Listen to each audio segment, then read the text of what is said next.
Welcome back to another episode at Crime Cat Podcast, where we delve into the most bone-chilling, wicked, and twisted true crime stories that haunt the mind. Today we discuss the serial killer known as the Butcher Baker. Before we start, warning, some viewers may find the following video disturbing. Viewers' discretion is advised. The story of Robert Hansen begins in the heartlands of America, Estherville, Iowa, where he was born on February 15, 1939. He was the firstborn of two children, his lineage a blend of cultures, with an American mother, Edna Margaret Hansen, and a Danish father, Christian or Chris Hansen, a respected local baker. From a young age, the scent of warm bread and sweet pastries filled the air, as he often found himself working alongside his father in the family bakery. The Hansens' family journey took them from the tranquil fields of Iowa to the bustling landscape of Richmond, California in 1942. But the call of home proved strong, and in 1949 they returned to Iowa, settling in the small town of Pocahontas. It was here, amidst the quiet rhythms of rural life, that Robert's formative years unfolded, marked by a profound shyness that clung to him like a shadow. A debilitating stutter further isolated him, creating a barrier between him and the world. A severe acne left its indelible mark, scarring not only his face but perhaps his soul. These physical afflictions became a source of deep insecurity. Throughout his childhood and adolescence, Robert was perceived as a solitary figure, a quiet loner who seemed to exist on the fringes of social interaction. His relationship with his father, a man described as domineering, was fraught with tension, casting a long shadow over his young life.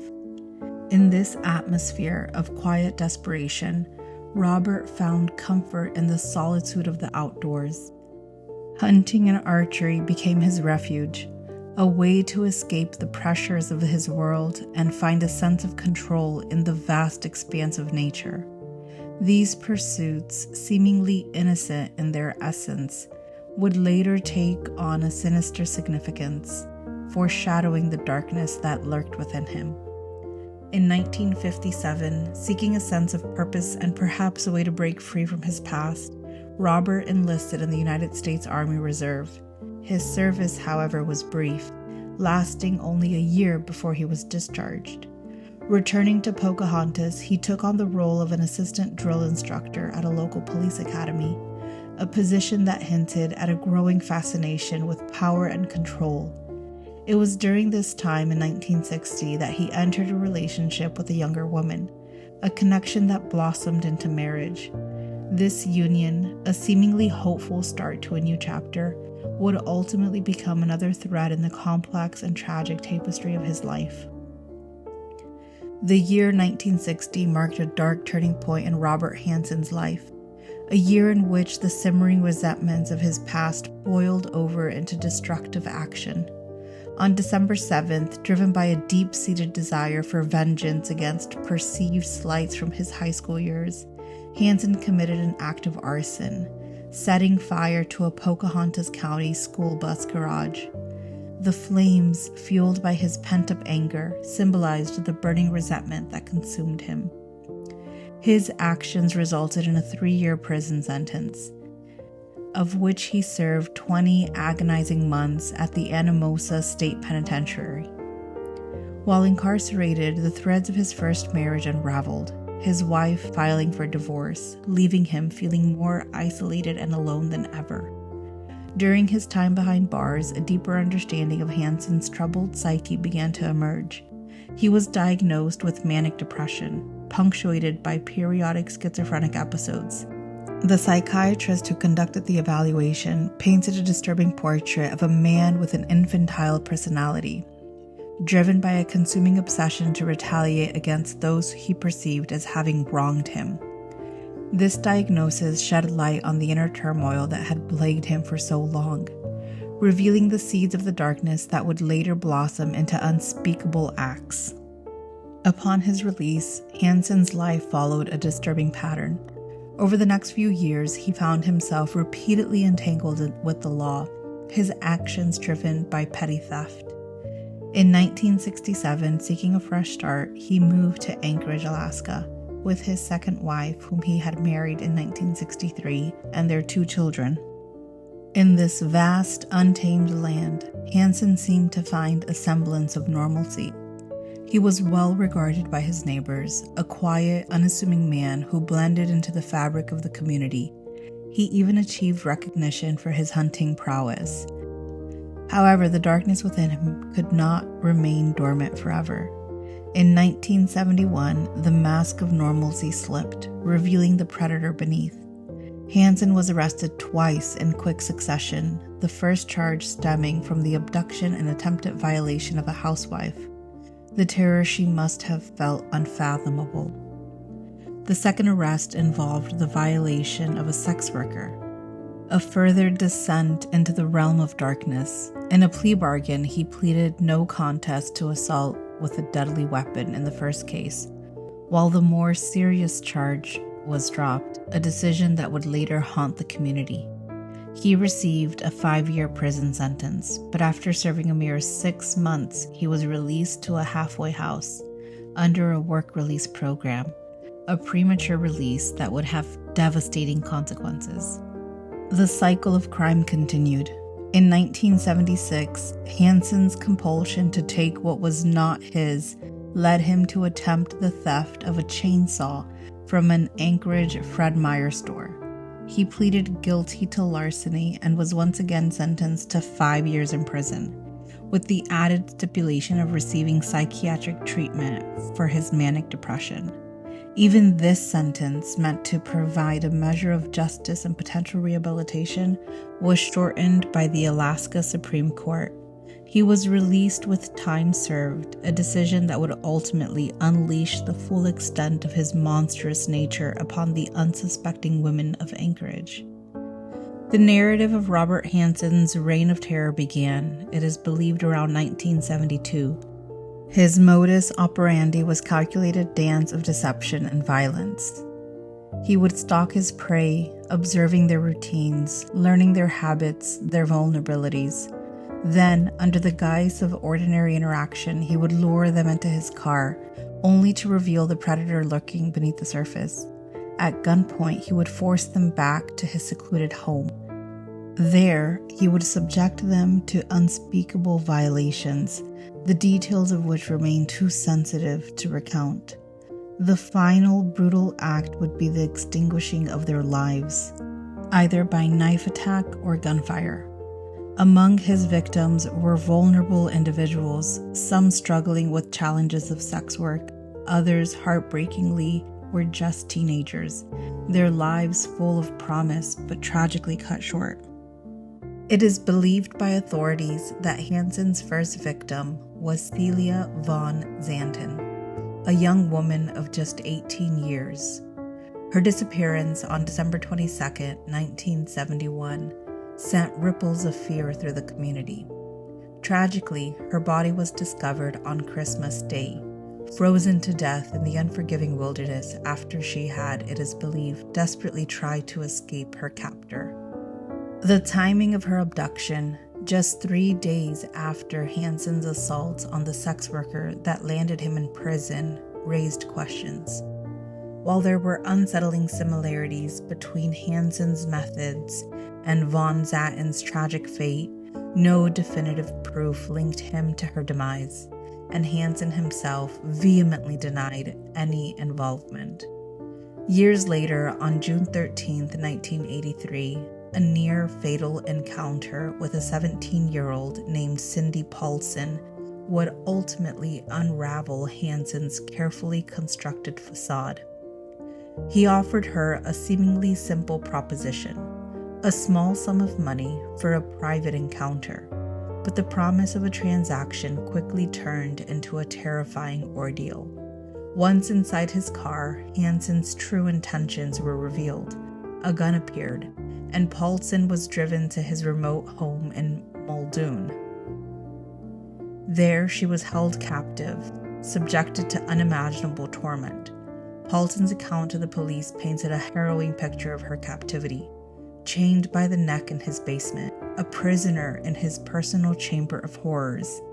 In a moment of callousness, Hansen, her tormentor, even took a nap nearby, seemingly indifferent to the terror he had inflicted. When he awoke, he transported her to Merrillfield, his intentions clear, to take her to an even more isolated location, a shack near the Nick River, accessible only by boat or bush plane, but fate intervened. As Hansen busied himself preparing his Piper PA-18 Super Cub airplane, Paulson, still handcuffed, saw a sliver of opportunity. With Hansen distracted, she bravely crawled from the car, her heart pounding in her chest, and fled toward the nearby 6th Avenue. Paulson's escape was nothing short of miraculous. She had the presence of mind to leave behind her blue sneakers in Hansen's car, a crucial piece of evidence. Hansen, realizing she had escaped, panicked and gave chase, but Paulson, driven by adrenaline and the will to survive, managed to flag down a passing truck driven by a man named Robert Yount. Yount, sensing the urgency of her situation, drove her to the Mush Inn, where she desperately pleaded with the clerk to contact her boyfriend. Meanwhile, Yount, recognizing the gravity of the situation, contacted the police. When officers arrived at the Mush Inn, they learned that Paulson had already left for the Big Timber Motel.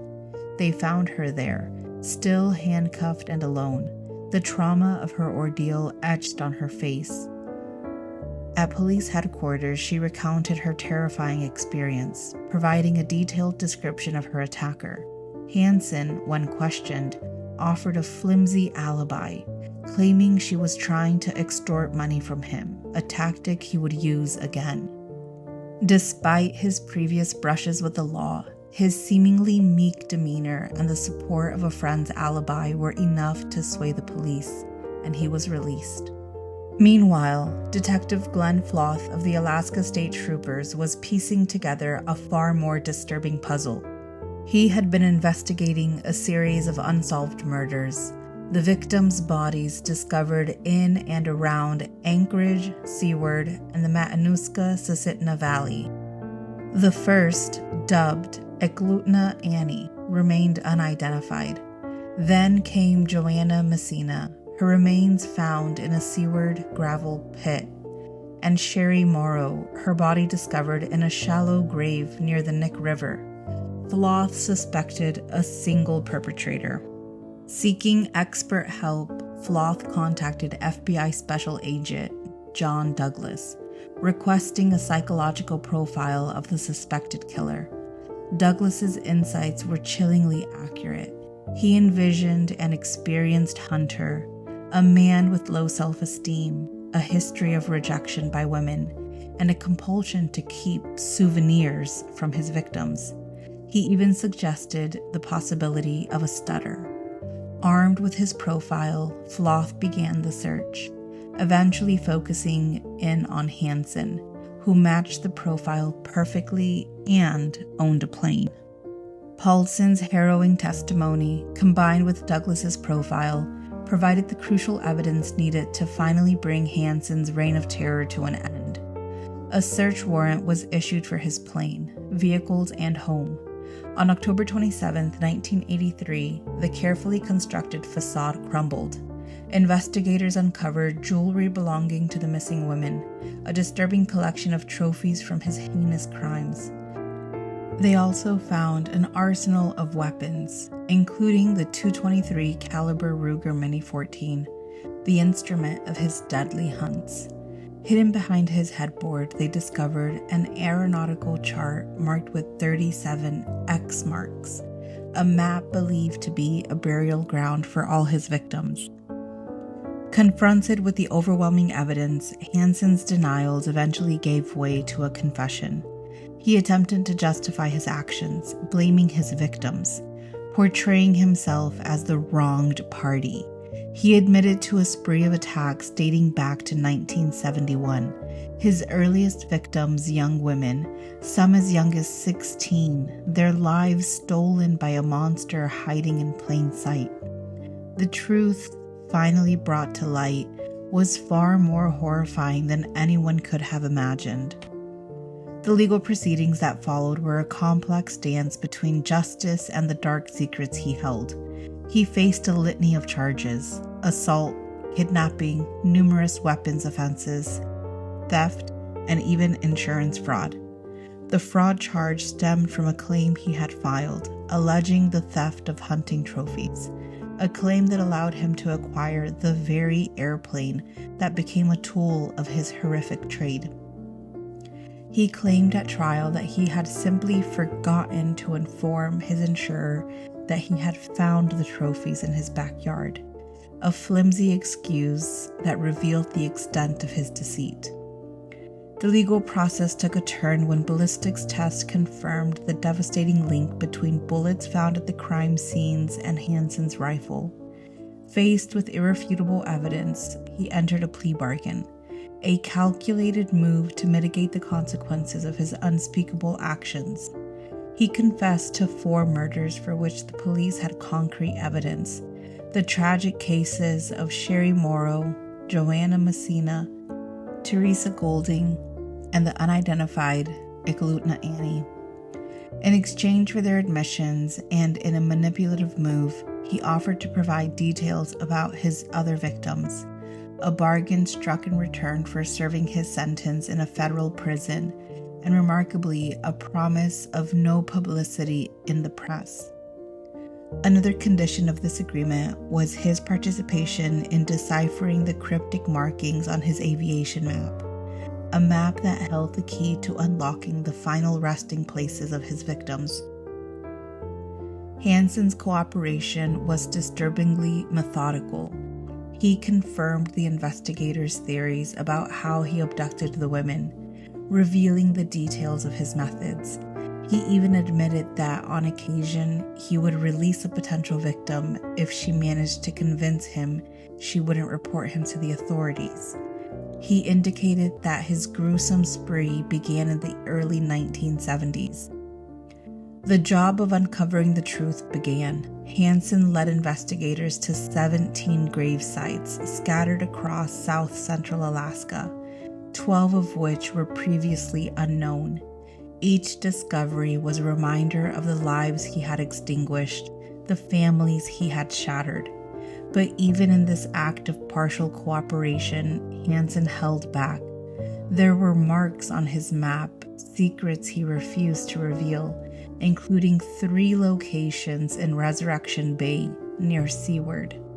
Authorities suspected these concealed graves held the remains of Mary Thill and Megan Emmerich, 2 women whose disappearances haunted the community, but Hansen denied any involvement, taking his secrets to his grave.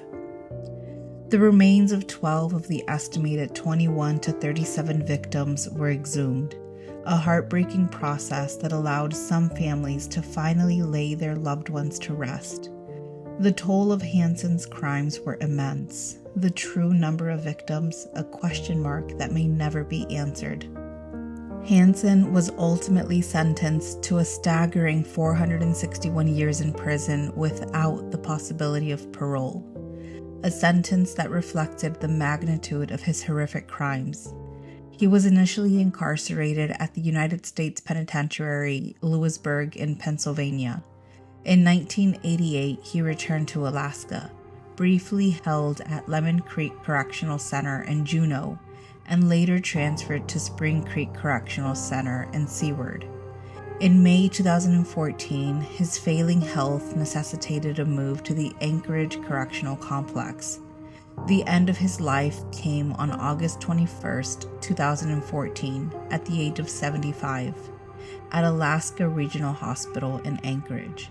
He died of natural causes, a quiet and perhaps undeservedly peaceful end to a life marked by unimaginable violence and the profound suffering he inflicted on so many. As we close this story, our heartfelt condolences go out to the victims' families for all of our stories.